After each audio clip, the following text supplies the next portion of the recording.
Okay, so yan baiwa ga wayanda suke mining HOLDCOIN, so an ba da dama a yi connecting wallet kamar yadda zan nuna muku a wannan bidiyon.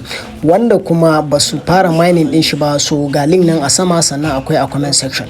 Ga link nan a sama, sannan akwai a comment section. Kana shigowa bayan ka buɗe HOLDCOIN ɗinka gashi nan an sa connect on.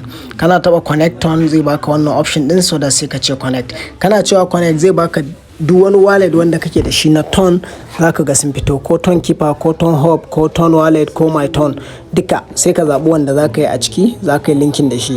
Misali ni ina so in yi da ton keeper ɗina, dan sai in ce yes. So zai maida ka cikin ton keeper ɗinka. So daga ton keeper ɗinka a nan kuma sai ka ce connect wallet kamar yadda muke gani. Sai ka ce connect wallet. Paste not recognize.